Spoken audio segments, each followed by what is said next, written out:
Hey Stoic soul, pause and let the outside world fade for a moment. You wake up aching, tired before the day begins.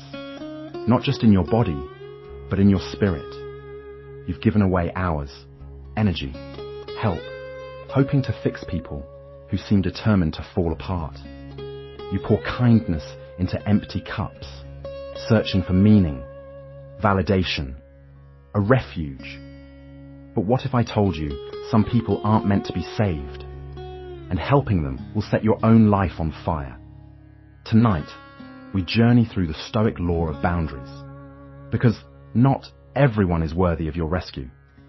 Some are storms disguised as rain. Breathe. Let the lesson in. 10 dangerous people who will destroy you if you try to help.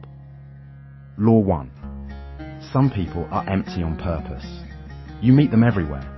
The ones whose suffering is an endless abyss, whose drama refills the instant you try to pour yourself in. You offer support, but like water vanishing into sand, your effort disappears, leaving nothing but exhaustion and blame. In the world of the Stoics, this person is not your mission. They are your lesson. Picture walking into a party.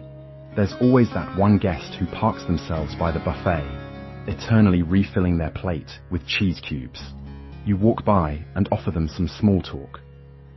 Hey, you doing okay? They sigh with a drama worthy of a Greek tragedy, as if the cheese selection is a metaphor for their life's disappointments. Half an hour later, you walk by again. They're on the same story, except now there's more cheese and more sighing. You try pouring encouragement into their emotional bowl, but nothing fills. Turns out, this bowl has a hole the size of the universe. You begin to suspect they use invisible cheese coupons to restock their drama for free. The Stoics would look at this person and smile softly, or maybe just raise an eyebrow if they're keeping it chill. Epictetus, who had very little patience for nonsense, except perhaps his own beard maintenance, would remind us that our resources, our time, energy, patience are finite, even if their emptiness is not. Like a well-meaning plumber summoned to fix Niagara Falls, you're simply not designed for this job. This is not indifference, it's strategic apathy, or, as Seneca put it, no man can have a peaceful life who cares too much about prolonging it. In other words, you can't save everyone, especially if they're drilling new leaks while you fetch water. Of course, modern psychology agrees with the ancients. Shocking, I know. The bottomless well person is often a master at subtly rerouting responsibility. Every time you hand them a solution, they crank open a new faucet of problems. You tell them about Stoicism, and they stoically ignore it. You recommend gratitude journaling, and they list all the things they're ungrateful for. You offer to call a therapist, and suddenly you're in a debate about the philosophical meaninglessness of telephones. Meanwhile, you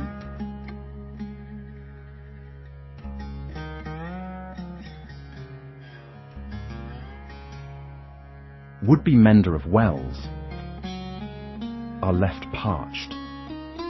Maybe you're sweating existentially through your shirt, worried that if you stop helping, the universe will revoke your good person membership. But here's a restorative Stoic truth. Recognizing the bottomless well isn't cruelty. It's wisdom. It's seeing the design flaw and choosing not to redesign the building with your bare hands. It's like being at a salad bar that never runs out of sad, wilted lettuce. You realize eventually you should eat somewhere else. Or, in Stoic terms, you can only give what you actually have, and what you have is not infinite. Marcus Aurelius, the philosopher emperor, ran the Roman Empire and still had time to be annoyed by his colleagues. So, don't feel bad if you get tired of carrying someone else's emotional buckets. Your mission is not to fill every well. Your mission is to see where your effort grows. where your energy is respected, and where your cheese, emotional or otherwise, is savoured, not dumped directly into the seventh circle of woe is me. When you meet the bottomless well, feel free to hand them a business card for a good plumber, then quietly and serenely take your bucket elsewhere. Law 2. The victim's favourite weapon is your sympathy. They invite you to their tragedy, and every comfort you give is repaid with a new complaint. Their misfortune is their identity, and anyone who tries to fix them becomes the villain in their story. As Seneca warned, some people wear their wounds as armour and never intend to heal. Picture someone with an all-access pass to the Pity Olympics. At every turn, they display their medal for unluckiest human alive, gleaming with the polish of frequently recounted misadventures. Ah, Wednesday again, they sigh, as if the calendar itself conspired against them. You offer advice or a small word of comfort. Congratulations, you've just volunteered as tribute in their never-ending saga of hardship. The coffee shop was out of oat milk. Another tragedy. Umbrella inverted in the wind. Greek epic. Phone lost signal at the most crucial second. Homer would be jealous. The perpetual victim's relationship to suffering is not a private struggle, but a travelling theatre. Their monologue follows them everywhere. Lunch table, water cooler, or group chat. Even emojis aren't safe. Beware the rain cloud emoji, a harbinger of approaching tales of disaster. But unlike the tragic heroes of old, the story never arcs toward resolution. There's no catharsis, just an encore. Their sense of self is sculpted from the clay of sympathy and reassurance, each pat on the back a fresh layer, further entrenching their identity as the world's most misunderstood character. Marcus Aurelius wrote, "Waste no more time arguing what a good man should be. Be one." The perpetual victim flips this on its head. Waste all your time arguing how misunderstood, overlooked and unlucky they are. And should you stop listening, should you dare to suggest acceptance, action, or a tiny sprinkle of self-responsibility, prepare to be cast as the uncaring brute in Act 2. The Stoic approach? It's like offering a salad to someone who makes a 5-star meal out of misery. Have you tried gratitude journals? You suggest gently. How dare you minimize my suffering? The curtain rises on a familiar scene. Let's not confuse genuine struggle or occasional venting with a perpetual victim's performance. Real hardship deserves empathy, but the perpetual victim's symphony has no final movement. They summon you with the siren song of needing help, yet accepting help would mean retiring from center stage. That simply will not do. Even acts of kindness become evidence of how extraordinary their adversity must be if so many people must intervene. The truly insidious part? Their aura of helpless uniqueness subtly encourages those around them to lower their own expectations, to shrink themselves in the glow of the perpetual spotlight. Seneca warned, associate with people who are likely to improve you. The perpetual victim masters the dark art of reverse self-improvement, dragging circles into deeper spirals of complaint, keeping inspiration safely at bay. Offering solutions is like shouting at a soap opera on mute. The only audience is yourself. If you find yourself drawn into this theatre, remember the Stoic invitation to self-possession. Empathy is a virtue, but being pulled endlessly into someone else's grievance vortex is not. Offer kindness, yes, but also boundaries, the secret shield of all wise would-be therapists. True compassion means rooting for liberation, not an endless encore. Thank the victim for their performance. Politely exit stage left, and in the words of Epictetus, get back to rehearsing your own play. Law 3. Beware the helper who demands to be helped.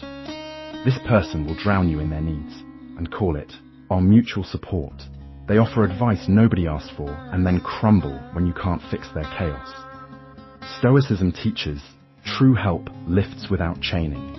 Anything less is a trap in disguise. Meet Cassie, the unofficial therapist of the office, whose coffee mug says, "Here to help," and whose soul is powered by other people's problems. At first, Cassie seems like a guiding light, always ready to swoop in with unsolicited advice and a notepad of motivational quotes.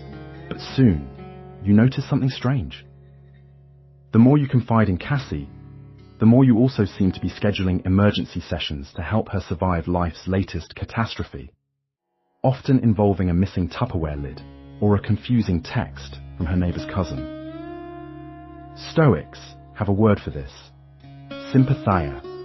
It's the web of mutual support that binds humanity together, but not the kind spun by Cassie. Cassie's web is more like emotional flypaper.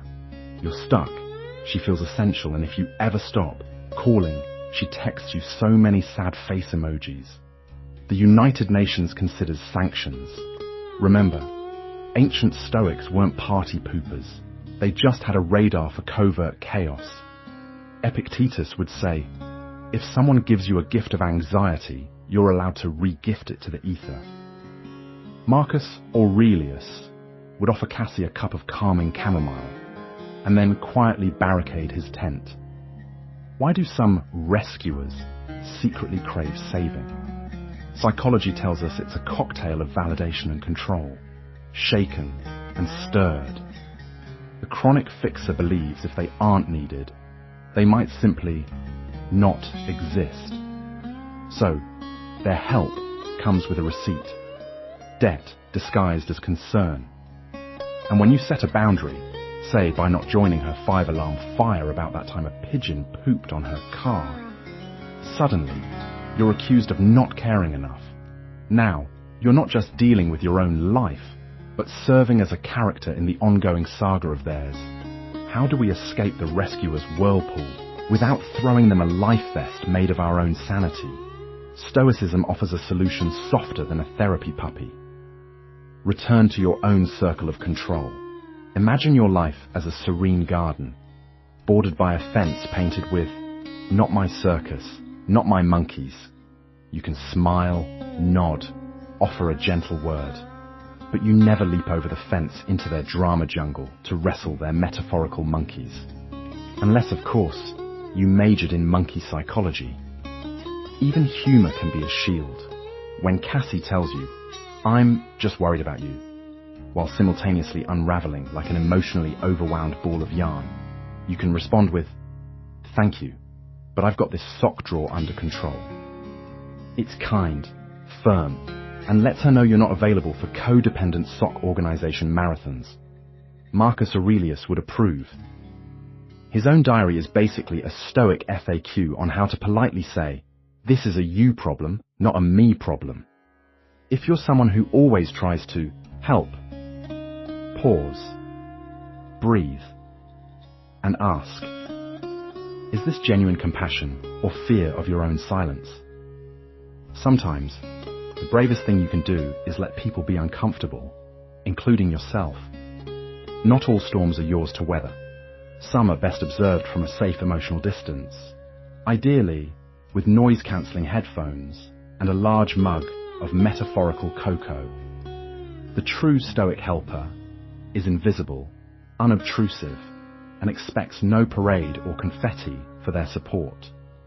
They know real strength is silent, and that the loudest helpers may just be calling for rescue themselves. So, next time you spot a wild Cassie in her natural habitat, armed with advice and a clipboard, smile, wish her well, and tend to your own peaceful garden. Never forget, a chain of rescue is just the world's worst three-legged race, and someone's always about to faceplant. Law 4. Some people crave storms.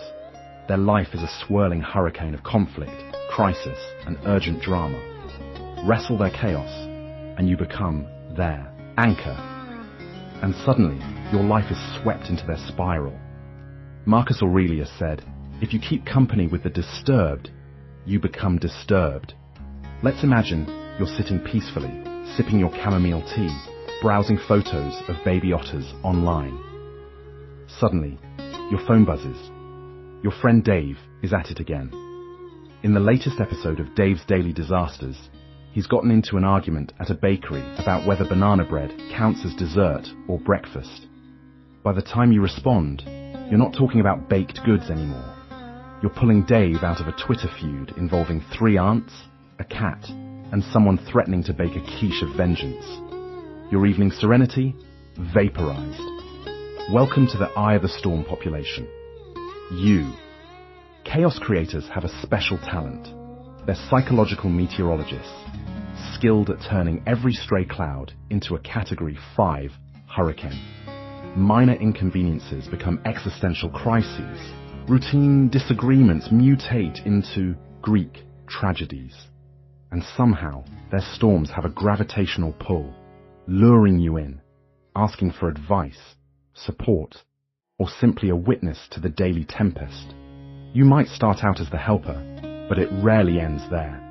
Suddenly, you're a part-time crisis counselor and full-time peace negotiator, wielding emotional umbrellas you never ordered from the universe. Stoics, like Marcus, would advise, resist the temptation to become their emotional tornado chaser. When you rush in to fix, you don your superhero cape. Very flattering. But soon it's soggy and torn, and you're left cleaning up debris that was never yours. Ancient wisdom suggests being a lighthouse, not a lifeboat. Your job is not to get swept up in every gust, but to stand firm, radiating calm. There's a reason lighthouses don't go running around the coastline looking for ships to rescue. The Stoic knows sympathy and support are noble, but self-preservation is essential. You're not heartless. You're just not volunteering as tribute for someone else's emotional Hunger Games. Chaos creators can be downright seductive. In a join my circus, there's free popcorn and a sense of urgent purpose sort of way. They manufacture adrenaline the way a leaf blower churns up autumn. Your heart beats faster. You feel needed. And for a while, it's kind of thrilling to be caught up in the drama. But take a breath. Is it your circus? Are these your monkeys? If you build your tent in the Chaos Creators Fairground, pretty soon you're juggling flaming swords without insurance. So, how do you maintain your inner stoic amidst the whirlwind? First, pause before reacting. When the call comes, help, the sky is falling, and it's raining unpaid parking tickets. Remind yourself, this is not your weather system. Empathy doesn't mean enmeshment. Set compassionate boundaries. Listen, if you can. Counsel, if you choose. But keep one foot solidly anchored on the shores of your own sanity. If a Stoic were to write a memo here, it would say, "Dear storm enthusiast, I care, but my life is not a weather map. I respect your lightning, but I choose not to stand on the roof with a metal pole." The chaos creator might not like your disengagement. They might try to pull you back in with tales of double rainbows or the thunder of pending disaster. All the same, smile serenely, sip your tea, and remember, your tranquility is yours to maintain. In the end, the ancient Stoics understood what most of us learn the hard way. You can't control the weather, only the way you carry your own umbrella. Practice being the eye of your own storm. Let the hurricane howl and the tempest threaten, but keep your ground. Because sometimes, the most heroic thing you can do is not to save someone from their storm, but to refuse to let them sweep you into it. Law 5. The professional sufferer uses guilt for control. They sacrifice loudly, keep score, and remind you how much you owe them. The more you give, the more you're indebted. Helping them means granting them permission to rule your peace with their suffering. Let's picture the manipulative martyr. Let's call them Eeyore. But if Eeyore was powered by passive aggression and a star chart full of guilt moons, their primary communication tool, the sigh, swiftly followed by the phrase, "Well, it's all right. I'll manage." This is always delivered just loud enough that, should you fail to respond, your ego feels like it's committed war crimes. You know you're in deep when even the kettle in the kitchen is too nervous to whistle. Martyrs of this kind relish in the art of the unwanted scoreboard. You think you're catching up, laundry done, dinner cooked, emotional support offered, but surprise, they reveal another tally. This one tracking every birthday you forgot, every call you missed, every minor slight you didn't even know was a slight until right now, at 10:42 p.m, when you just wanted a glass of water and an early night. To help their cause, they sprinkle guilt on you like Parmesan cheese at an Italian restaurant. No, go ahead and sleep. I'll just be downstairs, alone, paying the bills. Again, with every transaction, you discover martyr math. Every favor costs double. Every concession gets retroactively taxed. And emotional debt never, ever gets fully paid down. For some reason, the account always hovers around, "You owe me infinity and beyond." Ironically, attempts to set boundaries can send them spiraling into more creative suffering, complete with interpretive sighing and, when advanced, coordinated synchronized tissue usage. Let's be real. There's something almost beautiful about the sheer energy expended in this suffering symphony. Some martyrs go pro. Their suffering merits its own reality show. So You Think You Can Guilt, featuring weekly elimination rounds judged by disappointed relatives. The audience? Or the people quietly, resenting them, but feeling too guilty to unfollow. Stoicism, of course, has seen it all before. Seneca knew the move. Throw me in chains, but don't guilt-trip me about it.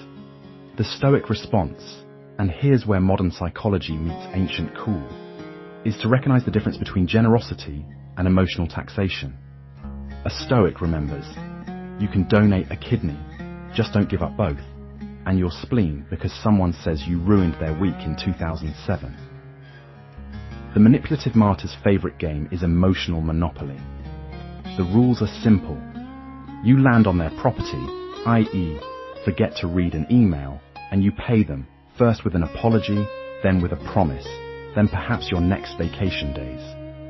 But the martyr never finishes the game. Every time you near the finish line, they reveal a new hidden property, just out of sight, called You Never Appreciated Me Avenue. By bedtime, you'll be scanning your day for accidental betrayals. Did you sneeze too loud? Did you say thanks instead of thank you so much? No act of casual kindness goes unmentioned. It is all credited to their suffering tab, an account you, and only you, are responsible for paying. Sleep easier though. Stoicism offers a little gift-wrapped boundary for exactly these situations. Their suffering is their concern. Their scoreboard belongs on their field. In this marathon of martyrdom, you don't have to keep running laps. You can, with the calmest of "thank you, but I'm good," politely decline a ticket to their suffering symphony. And best of all, you can rest assured that the only balance you need to check before bed is the one in your own head. Law 6. There are those whose glass is always half empty, no matter how much you try to fill it. Their gratitude is short-lived. Their standards shift with every kindness. You become trapped in an endless effort to please the unpleasable. The Stoic knows peace is the highest standard. Picture, if you will, a person. Let's call them Dissatisfactus Maximus, whose superpower is the ability to be dissatisfied by anything and everything. Did you bake them a homemade cake? It's too sweet, too dry, not as good as last year's. Did you lend them your umbrella during a torrential downpour? Somehow, It's the wrong colour. And now their shoes are wet anyway. This isn't mere preference. It's an Olympic sport in the long jump of expectations. And you, lucky participant, are forever competing for gold in the impossible event of pleasing the unpleasable. You soon find yourself locked in a Sisyphean sprint, baking, buying, calling, texting, essentially delivering jazz hands to the gods of approval, who respond only with a yawn. Why? Because someone who's eternally dissatisfied carries a leaky bucket for a heart. No act of kindness can hold. You fill it and fill it, but the water of your goodwill rushes out before the gratitude even settles. And each time you succeed, the bucket just gets bigger, the holes just a little wider. The Stoics, those ancient sages with more wisdom than a library book sale, would counsel, do not outsource your serenity to someone else's appetite for disappointment. They knew that contentment is an inside job, not a gig. Economy contract, you can fulfill on demand. When we make our peace contingent on another's mood, a mood that changes faster than socks in a rainstorm, we hand over the keys to our well-being. Epictetus once said, there is only one way to happiness, and that is to cease worrying about things which are beyond the power of our will. He clearly had experience with people who could ruin a sunny day by preferring shade. There is something oddly fascinating about the eternal dissatisfied. You might catch yourself believing that if you just crack the code, find the perfect gift, say the magic words, perform interpretive dance in just the right lighting, they'll finally fill with gratitude and, perhaps, bestow upon you the rarest of gems, their approval. Spoiler alert, it never arrives. In the pursuit of their affection, you might even lose your sense of what you treasure yourself. Your happiness becomes a distant mirage, always one more compliment, one more act of service away. But Stoicism teaches a far more liberating approach. Set your sights on becoming a well-tuned garden of contentment, watered not by storms of external praise, but by the quiet rainfall of inner discipline. Become like the oak, not the reed. The reed bends to every gust of opinion, desperate to win favour. But the oak stands tall, rooted in self-respect, unperturbed by passing storms. Let others count raindrops of dissatisfaction. You count your blessings, large and small. The Stoic doesn't ignore others' feelings, nor do they close their hearts like a poorly coded login page. Instead, they give with goodwill, set healthy boundaries, and wish the dissatisfied well, just not at the expense of their own peace. After all, the one coin we can never earn back is our own tranquility. If someone's gratitude is as fleeting as the last cookie in a crowded break room, remember, you are not obligated to refill their glass indefinitely. You may instead put down the pitcher, take a deep breath, and, stoically, raise a toast to your own inner calm. Peace, not pleasing, is the highest standard. Law 7. Some people cannot handle your growth. Whenever you help them, they subtly undermine your progress, mock your peace, or quietly wish for your downfall. Their envy is a silent poison, and your success will never be safe in their presence. Picture yourself at a dinner party. You've just finished a long, harrowing journey of self-improvement. Perhaps you've vanquished a bad habit, achieved a little victory at work, or simply learned to say no to pineapple on pizza. You're glowing with the inner light of someone who's just discovered, finally, where the sleep button is on the remote. Across the table sits your old friend, the envious saboteur. They wear a smile as thin as a vegan pancake. With every word you speak, they nod a bit too slowly, their eyes calculating, their laughter trailing off before it reaches sincerity. You recount your progress, and they respond with that irresistible tone. Oh, isn't that cute? Must be nice to have so much free time. You blink. Was that a compliment or the world's softest slap? Stoicism teaches us, in moments like these, to observe like scientists and react like philosophers.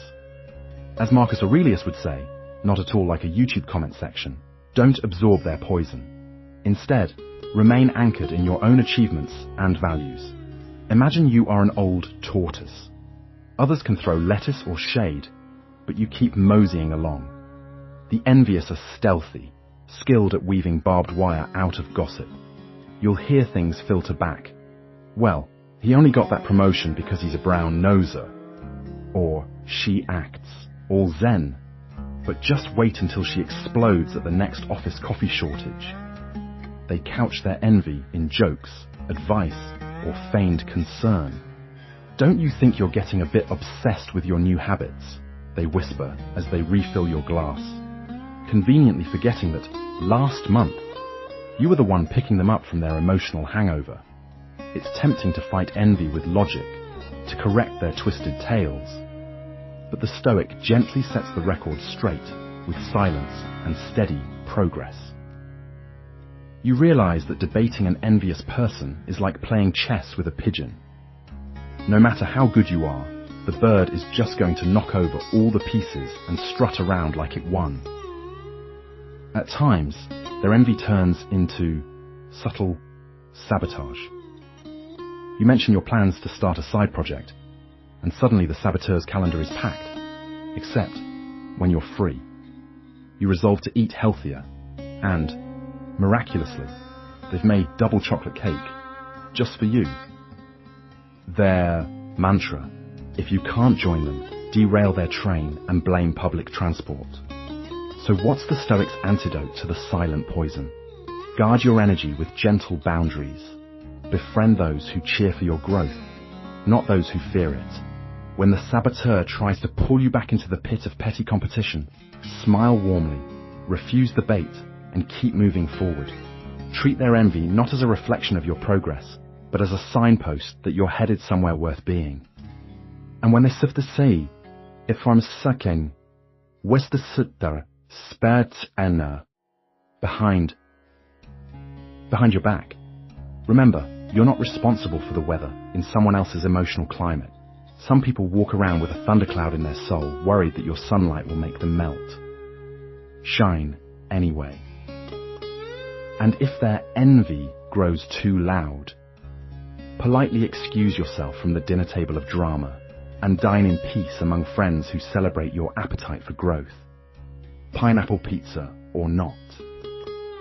In this way, you won't just survive the envy of others. You will turn it into a quiet fuel, proof that your progress is worth protecting. Sleep easy knowing.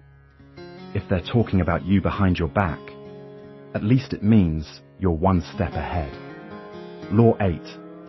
The person who sees your help as an invitation to invade. Boundaries mean nothing to them. They expect you to fix what was never yours to mend. The more you step in, the more personal space they trample. In Stoicism, your sovereignty is sacred.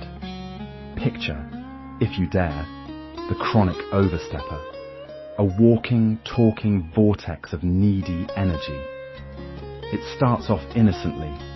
Can you help me with my printer? You say yes, because you are a benevolent being with functional arms and a vague understanding of ink cartridges. But now, the printer is just the gateway drug. Soon it's, since you're already here, could you also help me rearrange my living room, decode my cable bill, check for spiders in my garage, and talk to my cousin about his career choices? Congratulations, you are now unofficially running an unlicensed life coaching service. Funny thing, the chronic overstepper never thinks they're overstepping. In their world, you're simply the universe's answer to small inconveniences, big crises, and existential dread. If you ever hint at wanting your own Saturday morning back, they look at you like you just cancelled sunlight for the community. Stoicism, however, drops a wisdom bomb right into the drama. You do not control other people, only your own choices, actions, and, yes, your boundaries. Marcus Aurelius did not spend his evenings untangling the earbuds of all of Rome. Epictetus did not wake up early to alphabetize his neighbor's spice rack. Self-mastery involves knowing when your help is turning into hostage-holding. The key is to identify that subtle line, the moment when supporting becomes surrender, when being a good friend morphs into unpaid labor. Don't blame yourself for being susceptible. Human brains are wired for reciprocity, but the overstepper's brain is sponsored by limitless upgrades. They believe that because you said yes last time, your yes now comes with free refills.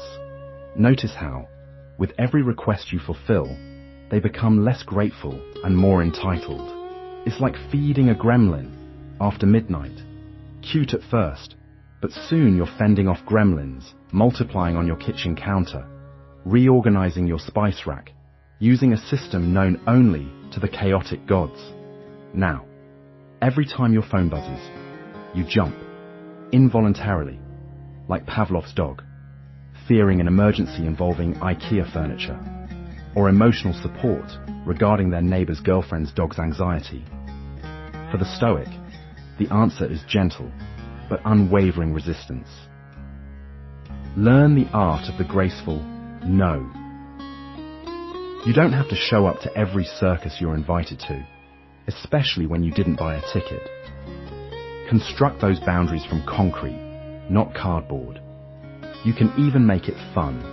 Practice your no in the mirror with a meditative Marcus Aurelius stare until it becomes as natural as breathing or declining extended car warranty calls. And beware of the overstepper's greatest weapon, the guilt trip. But you're the only one who can help, they say, with puppy eyes so big they violate the Geneva Convention. But guilt, as Stoicism reminds us, is only effective if you grant it residency. Remember, you are not Spartacus, and it is not your job to suffer on command. You are the sovereign ruler of your own tranquility, not a part-time peacekeeper for neighboring kingdoms. Still, you may worry, if I say no, won't people think I'm selfish? Possibly, but being selfish about your time and energy is sometimes the most generous thing you can offer the world. An unburnt candle gives more light than one melting all over someone else's drama. If the chronic overstepper persists, let silence be your shield. Let them sit with their own unfinished printer, unresolved cable bill, and pet anxieties. Let them feel the disappointment of not having an on-call hero. They just might discover their own reservoir of resourcefulness, or at the very least, learn to Google things. So tonight, as you drift into sleep, imagine what peace would feel like if you simply guarded your boundaries, offered help like a rare artisanal cheese, only in small, meaningful doses, and protected your sovereignty from the unending parade of chronic oversteppers. Stoic serenity is not about closing your doors to the world, but knowing when to keep the locks firmly in place, preferably with ancient, unpickable keys. Law 9. Heroes with self-made wounds. These are the talented, charming, but perpetually reckless. You try to steer their ship, but it's always heading for a storm. You sacrifice yourself to save them, and in the end, there's nothing left to give but regret. Now imagine waking up every morning to the emotional equivalent of a reality show. Last season's darling, now causing spectacular chaos. The self-destructive idol draws you in with a dazzling smile and an Instagram feed that screams YOLO. Except, in this episode, YOLO comes with dangerously low air pressure and a faulty parachute. When they're not teetering at the edge of their self-made cliff, you'll find yourself calling out, maybe don't try juggling chainsaws. Watching them is equal parts awe, comedy, and a masterclass in how to ignore every safety instruction that life ever wrote. From the philosopher's armchair, Epictetus might lean in and gently ask, why chase after a whirlwind, only to be surprised when you end up with sand in your eyes? The Stoic answer is simple. You, my dear, chose to buy tickets to the front row seat of their personal demolition derby. Plato once warned us, to beware of being mesmerized by the shadows on the wall. Yet here we are, holding pom-poms as our idol sets the wall on fire for laughs. It's tempting, isn't it? The thrill, the potential, the fantasy that you might be the one who finally teaches them that fire burns, or that heartbreak isn't an Olympic sport. But the self-destructive idol doesn't want to be saved. Salvation for them must look like a particularly boring Tuesday. Their drama is their identity. Their wounds are how they decorate their existential living room, like conversation pieces from a store called Bad Decisions Are Us. And let's be honest, their chaos sparkles. Maybe you're tired from your own relentless stability. Maybe watching them sail headlong into the thunderstorm feels like vicariously running away from your own routines. Or maybe, deep inside, you imagine that every storm-tossed sailor is actually just searching for a lighthouse. You. Sweet, dependable, under-rested you. Yet, Marcus Aurelius would warn you, you have power over your mind, not outside events. Attempting to rewrite their script will only lead you to emotional bankruptcy and the world's most disappointing loyalty program. You'll spend loyalty points on late-night phone calls, cancel plans, and the kind of emotional whiplash that makes self-care blogs start following you out of sympathy. The cruel genius of the self-destructive idol is how they make you feel essential, heroic, even noble. You, holding the life raft, shouting good advice as they pirouette into deeper water. They're painting masterpieces with their misery, and you're the willing art critic, always hoping their next piece will finally mean salvation instead of another round of interpretive suffering. But in the end, they crave applause for the tumble, and you're the standing ovation. So what's the Stoic exit strategy? It starts with putting down the rescue manual and picking up your boundaries. Seneca reminds us not to tie happiness to the fortune or misfortune of others. Compassion doesn't mean leaping into the maelstrom. Sometimes the bravest act is to wish them well from the safety of solid ground. Besides, if you want stormy, life will send its own tempests. Your task is shelter, not shipwreck. If you're tempted to become a permanent lifeguard at the pool of self-drowners, ask yourself, is this rescue or just sophisticated codependence dressed in philosophical robes? Practice the art of compassionate distance. Let the idle pursue their roller coaster, but reserve a cozy seat on the Ferris wheel for yourself, with snacks, a good book, and the wisdom to know that sometimes the show must, and really should, go on without you. And as you drift off, remember, there's nothing more alluring than a hero, nor more exhausting than one who insists that every day must be a battle. Sip your tea, fluff your pillow, and wave politely at the drama as it passes by. The true Stoic hero is the one who rescues themselves, and occasionally reminds others that solid ground is a pretty great place to build a life. Law 10. Masters of subtle sabotage. These people pretend to seek your wisdom, but secretly resent your advice. Their gratitude is laced with sarcasm. Their growth always on pause. Helping them becomes a game you never win. True wisdom, the Stoics knew, is wasted on the unwilling. Observe the passive-aggressive philosopher in his natural habitat, sipping oat milk lattes in the philosophy section of your favorite library, nodding sagely to your recommendations, while quietly plotting to ignore every word. Outwardly, they smile and scribble notes, as if Socrates himself is whispering in their ear. Inwardly, however, their mind is elbow deep in crafting sarcastic comebacks like, "Oh, Marcus Aurelius wants me to journal again?" Ground breaking. They ask for guidance, but never truly listen. Tell them of the power of acceptance, and they reply, "Oh, I accept everything, including the chaos you just brought into my afternoon." light a candle for their journey, and they open a window to let in a draft. Their favorite hobby? Turning gratitude into an Olympic sport of backhanded compliments. Hey, thanks for the advice. It's so you. I just love how you Stoics overthink feelings. Adorable, really. You're left in a spiritual tug of war, unsure if you're helping or hosting a one-person snark festival. You find yourself replaying conversations on your walk home. Was that a thank you or a threat? Did they really need help or just a new audience for their cryptic complaints? Your inner Epictetus would sigh, dust off his toga, and advise, do not let your generosities become their playground.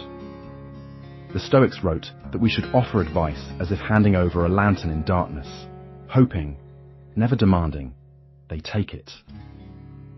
But what happens when they use your lantern to inspect their own navel fuzz, then blame you for the lint? Helping a passive-aggressive philosopher never feels like mutual growth. It feels like being a guest star in someone's drama. Tune in next week for another episode of Look What You Made Me Do, Philosophy Edition. Let's face it, for them, change is terrifying, like replacing Wi-Fi with dial-up. They cling to their fog as if self-sabotage were a comfort blanket, lined with soft, soothing cynicism. To truly change, they'd have to let go of their identity as the victim of unhelpful help. And, as any philosopher-therapist can tell you, that title comes with free emotional snacks and all-you-can-eat validation. We can, of course, waste years hoping to reach them. The Stoics would pat us on the shoulder, gently, like a wise aunt at a family reunion, and say, release the illusion of control. Some creatures thrive in chaos. Don't install a lighthouse on their beach just because you fear they'll stub a toe. Tonight, as you lay down to sleep, picture yourself placing your lantern lovingly at the edge of your territory, illuminating only your own path. If others choose to see, to grow, to move forward, wonderful. If they prefer to wander in the familiar fog, that is their philosophical prerogative. Pause. Reflect. Let all that sink in. Remember this. You are not obligated to drown in anyone else's chaos. Your strength is not defined by how many broken people you carry. The Stoics teach that real compassion honors both the other and the self. Your power lies in knowing when to walk away, when to let others face their own storms, when to keep your light unshared. Tonight, leave guilt behind and choose sovereign peace. Because help is a gift, not a chain. And you are admirable, not for your endless giving, but for your discipline, your dignity, your ability to be unmoved in the tempest. Walk quietly. Walk free. Your life belongs to you. Pause. Reflect. Let all that sink in. Remember this. You are not obligated to drown in anyone else's chaos. Your strength is not defined by how many broken people you carry. The Stoics teach that real compassion honors both the other and the self. Your power lies in knowing when to walk away, when to let others face their own storms, when to keep your light unshared. Tonight, leave guilt behind and choose sovereign peace. Because help is a gift, not a chain. And you are admirable, not for your endless giving, but for your discipline, your dignity, your ability to be unmoved in the tempest. Walk quietly, walk free. Your life belongs to you.